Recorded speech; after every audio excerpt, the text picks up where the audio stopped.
Continuamos con esta entrevista con el licenciado Manolo Pichardo. Él es el presidente de la Confederación de Partidos Políticos, de la Confederación Permanente de Partidos Políticos de América Latina y el Caribe, COPAL. Bueno, Manolo, en el PLD, pues, pasa un proceso en el que nuevamente pues obtiene una victoria contundente en algunas plazas emblemáticas que se pierden, pero al fin una victoria resonante, y entonces como que en lo que podría ser un proceso de celebración y después el retiro que hacen ustedes como pues Colegio Cardenalicio Morado para analizar todo, la curía morada y cómo el proceso, pero se han visto algunas confrontaciones mediáticas, inclusive a unos niveles que uno como que no lo ha entendido muy bien, y uno dice, está agito el PLD de poder ya, ustedes están agito de poder, realmente, ¿qué está pasando y qué procede en el PLD para que ustedes vuelvan nuevamente pues a entrar a su método tradicional de decirse cuantas cosas habidas y por haber, pero dentro de un salón, y de ahí salir amiguitos y ya no estos enfrentamientos de carácter público? O sea, ¿cuál es la lectura de esto? Mira, lo que pasa es, Héctor, que el Partido de la Liberación Dominicana es como una especie de conglomerado humano donde las instituciones prácticamente no funcionan. Tú pudieras decirme, bueno, ¿por qué hay estas confrontaciones o este debate de ideas, vamos a decir, más que confrontaciones, en público, cuando lo tradicional era que el PLD dirimiera sus asuntos de manera interna? Bueno, porque antes funcionaban los organismos, y cuando tú tenías una diferencia o tenías una posición contraria a un compañero o contraria a un otro organismo, tú lo canalizabas a través de los organismos, pero los organismos no se reúnen los comités de base, no se reúnen las direcciones medias, no se reúne el comité central, no se reúne el comité político. Entonces tú no tienes vías por donde canalizar tus preocupaciones, tus inquietudes, y no tienes vía de tú establecer un debate de ideas, básicamente. Entonces se producen estas cosas. Yo, por ejemplo, tengo que venir a un medio de comunicación a decir y a usar un término que lo voy a seguir usando. Yo creo que el Partido de la... Oye bien lo que voy a decir, Héctor. Yo creo que el Partido de la Liberación Dominicana hay que refundarlo. Óyelo bien, refundarlo.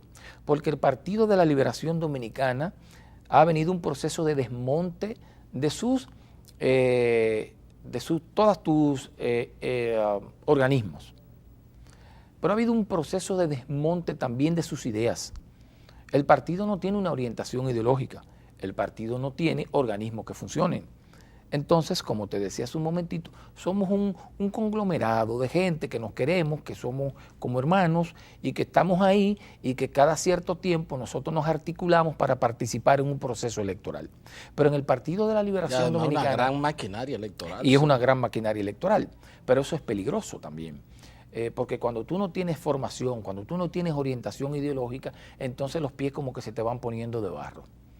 Cuidado con ese término. No, lo estoy diciendo a propósito de lo que dijo Franklin Almeida, porque he visto algunas personas que son más funcionarios de gobierno que dirigentes del partido y que han querido hablar a nombre del partido sin tener la autoridad como para hablar a nombre del partido, y sobre todo frente a un dirigente del calibre del compañero Franklin Almeida, porque también uno tiene que tener cuidado y respetar un poco los galones y respetar también la trayectoria de un individuo como Franklin Almeida, que tiene una vida frugal, que no vino a buscar nada, que se ha sacrificado por la organización política, que fue su fundador y se fue una vez y entró como circulista. O sea, tiene sus méritos. Se fundó en su casa, en la casa del PLD. Y tiene sus méritos. Entonces, no puede ser que un individuo de este calibre y de este peso, cualquier personaje que anda por ahí, por el frente y llega, quiere venir a hablar a nombre del PLD y enmendarle la plana a un dirigente de ese nivel. O sea, ahí no podemos llegar.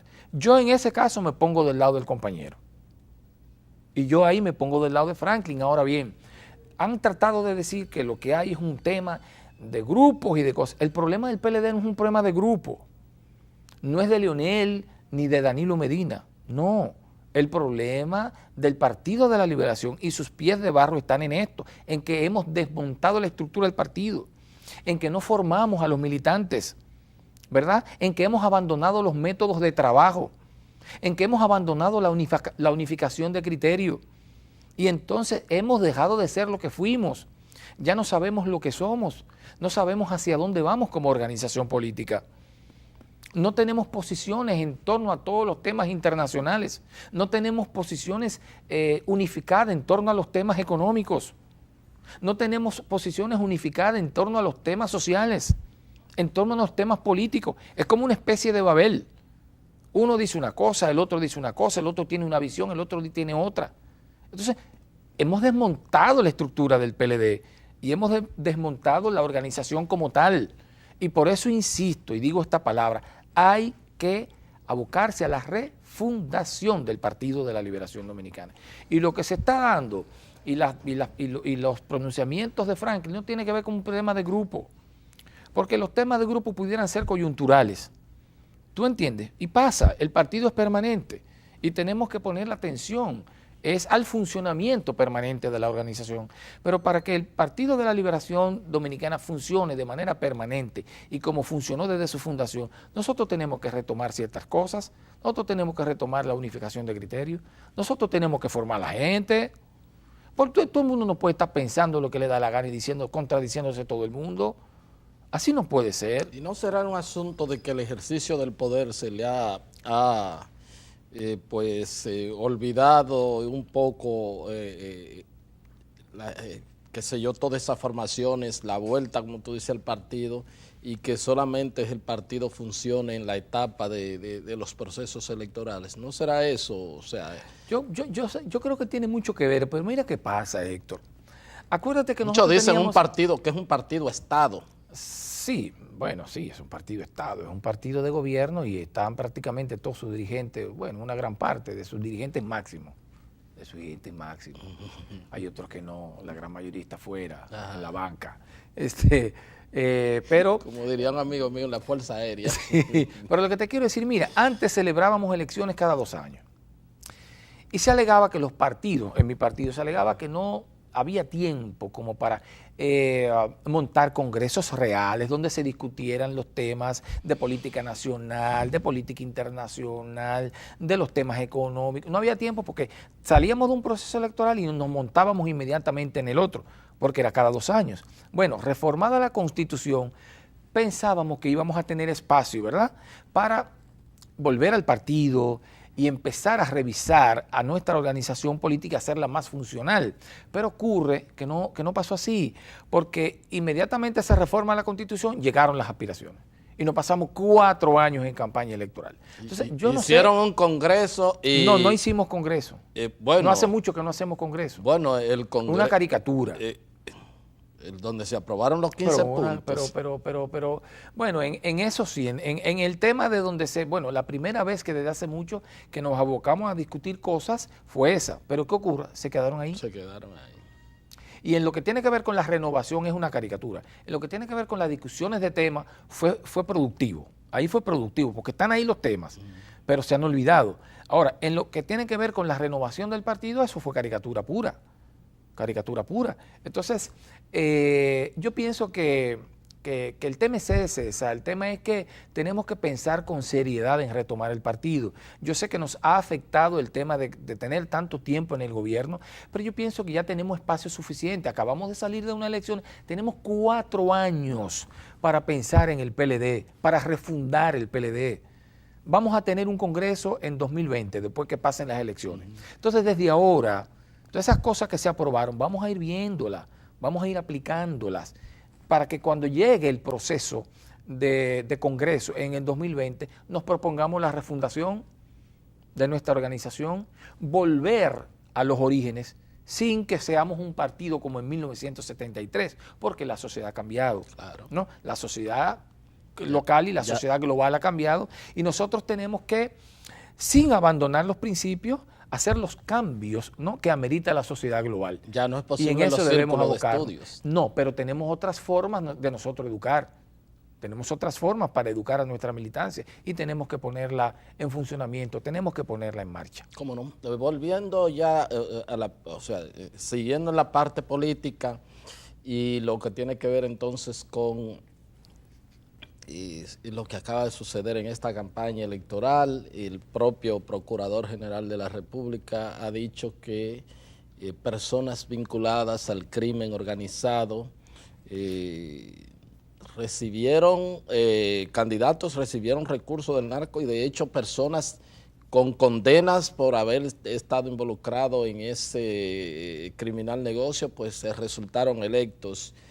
Y bueno, un proceso de que los partidos políticos, aún sabiendo esa cosa, presentan personas y qué va a pasar con la persona que es un dirigente que se ha ganado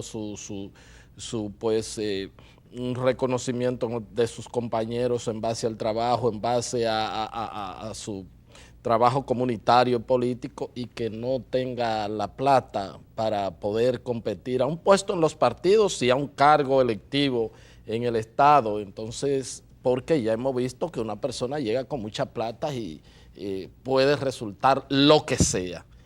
¿Qué reflexión hay sobre ese particular? Mira, lo primero es que eso no es nuevo, eso es viejo en todos los partidos políticos. Aquí hay gente que ha entrado a los partidos políticos, ha ganado curules, pero también ha entrado a las direcciones de partidos políticos.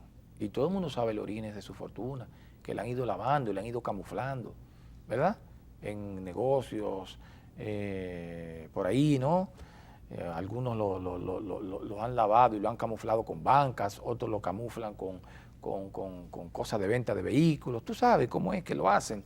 Y se legitiman socialmente después de lavar su dinero y estar metido en el narcotráfico. Y llegan a los partidos y la gente los acepta y los dirigentes de los partidos los aceptan y llegan y se instalan, son parte hasta de la dirección de los partidos políticos y son diputados y todo. Mira, el crimen organizado internacional parece que ha planificado esto, porque no es un fenómeno dominicano. Estaba mirando el debate sobre las elecciones en Perú, que ahora está más difícil, terrible, uno no sabe qué va a pasar ahí. Pleito entre una japonesa y un ruso. Así es. Entonces, ¿por qué se desploma Keiko Fujimori en apenas 5 días? Dos elementos, yo pienso que fueron los que incidieron en ello. Que se destaparon escándalos que vinculan a colaboradores cercanos de ella con el narcotráfico. Incluso a su vicepresidente con algunas cuestiones ahí de grabaciones falsas, ¿no? Pero el narcotráfico, entre sus principales colaboradores y documentos que salieron en grupo de los Estados Unidos. Eso le hizo mella a la Keiko en la última semana de campaña y obviamente también uno no puede obviar el llamado que hizo Verónica Mendoza del Frente Amplio, que salió en tercer lugar y que tiene un peso en el electorado peruano. Eso fue determinante, que ella llamó a cerrarle el paso al fujimorismo. Y eso tuvo, yo creo que el mayor impacto lo tuvo eso, pero también tuvo mucho que ver la denuncia, y que fue un debate en los últimos días, del narcotráfico en la política y sobre todo en el fujimorismo. O sea que no es nuevo, el crimen organizado está tratando de ver cómo llega a los partidos y a través de los partidos llegar al Ejecutivo, llegar al Legislativo, llegar al Poder Judicial y tal vez hasta tener jueces, porque es todo lo que quieren hacer.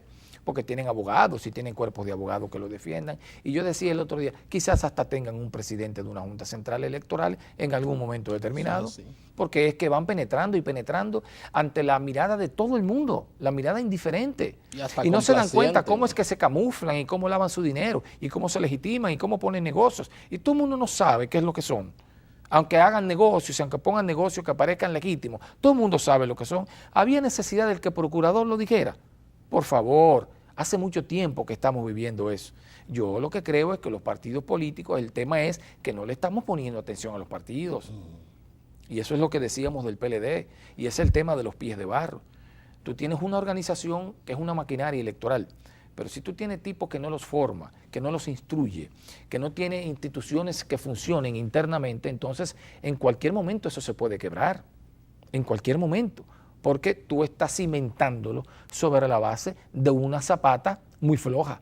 Eso es lo que ha querido decir el compañero Franklin Almeida. No es el tema de enfrentamiento de corrientes ni nada de eso. Que yo te voy a decir por demás, yo estoy de acuerdo con las corrientes ideológicas. Yo lo que no estoy de acuerdo con los grupos que andan buscando beneficio personal. El debate de ideas enriquece una organización política y las corrientes ideológicas enriquecen a una organización política. De hecho, las corrientes ideológicas están estatuidas en el PT de Brasil. Están los estatutos y se permiten las corrientes y se discute abiertamente posiciones de corriente y las posiciones de mayoría ganan. He estado en los congresos del PT y se expresan y se le dan oportunidad. La corriente del presidente Lula, por ejemplo, hace su planteamiento en torno a cualquier cosa, la privatización, por ejemplo, de las empresas públicas, la construcción o la cesión de un aeropuerto. He estado viendo esos debates y bueno, y una corriente plantea una cosa desde su punto de mira, otra plantea y se somete a votación. Pero son corrientes ideológicas, están basadas en el pensamiento, no son grupos de personas que andan buscando beneficio personal, eso es otra cosa. Entonces, si el debate tiene que ver con ideas, bienvenido sea. Y yo creo que en el caso de Franklin Almeida está recurriendo a las ideas y tiene preocupaciones por el rumbo que lleva el Partido de la Liberación Dominicana, como la tengo yo, como la tiene la mayoría de los compañeros que tienen miedo y no pueden hablar, y no quieren hablar. Vamos a hablar, porque hay que tenerle miedo a las ideas. No hay que tenerle miedo. Bueno, a algunos les tienen miedo a las ideas porque resulta lo siguiente. En los partidos políticos hoy día es peligroso tener ideas. El que tiene ideas están en el subsuelo, lo desprecian, dice que es un soñador o dice que está en el aire y no lo toman en cuenta. Eso es verdad. Eso es verdad. Entonces, que un teórico. El tema es teórico.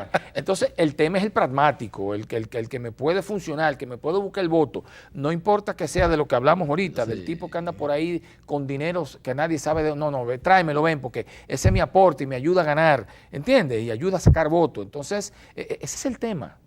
Ese es el problema. Y el día que muera la utopía, la humanidad no tiene razón de existir. No tiene razón de existir. Lo primero es soñar. Sí, así mismo. Lo primero es soñar para luego hacer los proyectos. Y las ideas, en principio, son los sueños. Claro. ¿No? Y entonces tenemos que debatir. Así porque hay que tenerle miedo a debatir. Franklin está planteando cosas. Qué bien que lo plantee. Mejor es que nos callemos y dejemos que esto se destruya y se desplome solo. Vamos a discutir. Vamos a ver cómo buscamos salida para rescatar esta organización política. Insisto, que no es un tema de corriente, o sea, de un bando de Leonel y de un bando de Daniel. Ese no es el tema del partido. Y yo no creo que ese es el tema de Franklin. Y yo no creo que ese es el tema de la mayoría de los compañeros. Es la preocupación por el rumbo que lleva la organización política. Ese es el tema central. ¿Cómo no? ¿Cómo no? Finalmente, el COPAL podría, viendo esta situación en los partidos, un poco, qué sé yo, auspiciar alguna reflexión a nivel de América Latina. La COPAL, con nuestra llegada, ha planteado una serie de cosas interesantes. Ha creado una propuesta de un consejo presidencial de COPAL, en la que estaría Leonel Fernández, estaría Álvaro Colón de Guatemala, estaría el presidente Lugo, con personas con quien ya hemos hablado, y están de acuerdo, estaría el presidente Lula, con quien no hemos hablado, estaría la presidenta Cristina, estaría el presidente Mujica, estaría con quien ya hemos conversado a través de su esposa, bueno, que me escribió y me dijo, qué bueno que vamos a crear esto, la esposa de Mel Zelaya, que también está dispuesta. Entonces, vamos a crear esa plataforma de expresidentes para meternos en los temas de interés de América Latina. Otro tema para ayudar a los partidos políticos es la creación del Instituto de Formación Política Gustavo Carvajal Moreno, que va a empezar a funcionar. Vamos a hacer convenio con universidades y vamos a empezar a formar a los dirigentes de los partidos políticos, de los 63 partidos políticos que tiene la COPAL y de los que están solicitando su ingreso a esta organización, que yo pienso que en el próximo año estaremos de 63 en 70 miembros ya, porque hemos dinamizado esta organización, que por demás creamos 5 regiones, la dividimos en 5 subregiones con vicepresidentes coordinadores para que cada uno tenga su independencia y tenga su dinámica de trabajo trabajo propia. Y eso yo creo que está despertando la COPAL. De hecho, ya en lo poco tiempo que tenemos en la presidencia de COPAL, se está notando la presencia de COPAL, asumiendo posiciones en la región, involucrado en temas que tienen que ver con, bueno, con Brasil. Estuvimos involucrados dando declaraciones sobre el tema brasileño, en lo que tuvo también el presidente Fernández. Estamos metidos de lleno en el tema de Venezuela, ¿verdad? Y entonces próximamente estaremos haciendo una gira por toda la región, reuniéndonos con los líderes de todo el continente, de América Latina básicamente, planteándoles las cosas que vamos a hacer y pidiéndoles que nos acompañen para tratar de fortalecer el sistema democrático a través de los partidos políticos en América Latina. Bueno, yo creo que eso es un gran reto. Tú eres un trabajador, tú tienes muchas condiciones, formación para eso. Te deseo mucho éxito y cuenta con este y otros espacios para la hora de difundir todas estas ideas. Yo creo que aquí hace falta mucho volver a las ideas. Probablemente quizás ya no, cuando nosotros nos formamos en medio de la Guerra Fría, que teníamos necesariamente, cuando nosotros éramos estudiantes, leer obviamente a Eugene Van Troy, a Marta Hanekel de los conceptos elementales del materialismo histórico, a Rosa Luxemburgo, a todas esas cosas. Sí. Y fue una época bonita, o sea, la de ahora también la época de las ideas. Sí, de las ideas. Y la realidad es que eso obligaba a uno a leer y a formarse. Y ojalá que, aplatanado en el tiempo, pues tenemos que combinar el tema de las ideas con la revolución de la tecnología, de la información y la comunicación. Aprovechar, montarse en eso para debatir ideas. Así es. Gracias a todos ustedes por haber estado con nosotros y será pues hasta otra entrega de su programa de Agenda. Hasta entonces.